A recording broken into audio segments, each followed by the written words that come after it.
इस साल सैलाब ने जहां आबादी को नुकसान पहुंचाया, वहां सियाहती मकामात को भी तबाही के दहाने पर पहुंचा दिया। वादी ठल के सियाहती मकाम पर अक्सर दरिया के किनारे आबाद मकान अब दरिया के बीच में उगे और उन मकानों के दोनों जानिब अब पानी बहने लगा। हमारा नुमाइंदा गुल हमाद फारूकी एक ऐसे घर के सामने खड़े हैं जो पहले सड़क के किनारे था मगर अब दो दरियाओं के बीच में तबाही का मंजर पेश करता है, जहाँ जाने के लिए अब रास्ता भी नहीं। उनसे मजीद मालूमात लेते हैं। जी बिल्कुल, उस वक्त मैं खड़ा हूँ वादी कुमराड़ के हसीन वादी में, और मेरा कि मैंने अगर दिखा सके तो यहाँ पे मेरे बीच में पीछे जो घर है, ये घर दरिया के बीच में नहीं था, ये दरिया के किनारे आबाद था। और लोगों का कहना है कि ये जो दरिया है ये उस तरफ बहता था, मतलब इस घर से नीचे की तरफ। मगर जब 2010 में सैलाब आया था उसने भी नुकसान पहुँचाया। जब 2022 में सैलाब आया था उसके बाद जो दूसरा सैलाब आया उसने तबाही मचाई, बड़े पैमाने पे इस इलाके को नुकसान पहुंचाया। और हुआ ये कि दरिया का डाइवर्ट हो गया इस तरफ, मतलब है कि नीचे की बजाय ऊपर की तरफ, मशरक़ से मगरिब की तरफ डाइवर्ट हो गया। और वो पर ये हुआ कि ये मकान अभी दरमियान में रह गया।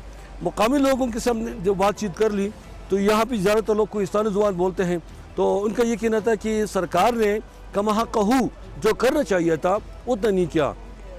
कुछ गैर सरकारी इदारों ने यहाँ पे कुछ प्रोटेक्शन वाल या इरिगेशन शेल बनाए, मगर उनका कहना है कि वो काफ़ी नहीं है। इसके अलावा यहाँ पे बहुत ज़्यादा जंगलात हैं, और हम जब कल आ रहे थे रास्ते में तो हमने देखा कि बहुत बड़े बड़े जंगल के जो है कम से कम उसके जो डायमीटर तक उतर तो 3, 4, 5 मीटर तक उसकी डायमीटर दियार की इतनी कीमती बड़े बड़े दरख्त मौजूद हैं, और वो काटे गए थे, कुछ पड़े थे। और हुआ ये कि उसको कानून से बचाने के लिए 3 फुट तक उसकी कटाई की गई थी। तो ये बहुत बड़ा खूबसूरत इलाका है, जंगलाती इलाका है, टूरिज़म स्पॉट है। यहाँ पे दुनिया जहान के सयाह आते हैं हर साल सैर के लिए। मगर एक तो ये कि यहाँ के रास्ते जो है वो सही नहीं है, और दूसरा ये कि जो सैलाब आया था उसने बहुत बड़े पैमाने पे तबाही मचाई। यहाँ पे जो मकानात थे, जो होटल थे, जो दुकानें थी, जो ज़ेर-ए-काश ज़मीन थी, कड़ी फसलें थी, वो सब मलयामेट कर दिया, सैलाब बुर्द हो गया, ख़त्म हो गया। जिन लोगों का मकान मुकम्मल तौर पर तबाह हो गया या दर-ए-बुर्द हो गया, उनको 4 लाख या 4.5 लाख रुपये मिल गए। तो मुकामी लोगों का कहना है कि इतने पैसों में तो घर का मटेरियल यहाँ पहुँच भी नहीं सकता, जो मटेरियल का किराया है वो भी इतना नहीं है। बाकी उस पर घर ज़मीन ख़रीदना या मकान बनाना या उसके मटेरियल ख़रीदना ये तो दूर की बात है। सेकेंडली ये टूरिज़म स्पॉट है, और बदकिस्मती से यहाँ पे जो हमारे सूबाई हुकूमत है या वफाकी हुकूमत है या जो सियाहत को तरक्की देने के दावेदार इदारे हैं, उन्होंने इस पर कोई ख़ास तवज्जो नहीं दी। यहाँ पे सयाहों के लिए कोई ख़ास मतलब कि फैसिलिटी नहीं है। ख़ासकर गैर मुल्की सयाह जब इधर आते हैं तो उनको काफ़ी मुश्किलात का सामना होते हैं। ठीक है, नाम के तो होटल बने हुए हैं, मगर यहाँ पे दीगर जो सहूलियात है वो काफ़ी मतलब है कि न होने के बराबर है।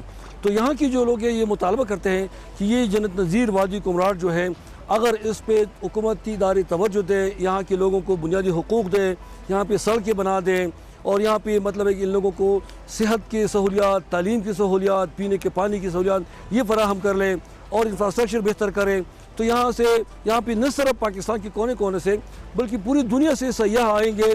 और यहाँ पे जब सियाहत फ़रोग़ पाएगी तो सियाहत को तरक्की देने से ये पसमानदे इलाके भी तरक्की कर सकेंगे, और इससे बहुत ज़्यादा रेवेन्यू कलेक्ट होगा, और इस पसमानदा इलाके से गुर्बत, बेरोज़गारी का ख़ात्मा भी हो सकेगा। और ख़ासकर जो फ़ॉरेन टूरिस्ट आते हैं, इंटरनेशनल बैनुल-अक़वामी जो बाहर मुल्क से सयाह आते हैं, उनसे जो ज़र-ए-मुबादला हमारे मुल्क को आएगा तो उससे हमारे मुल्क का कर्ज़ भी उतर सकता है।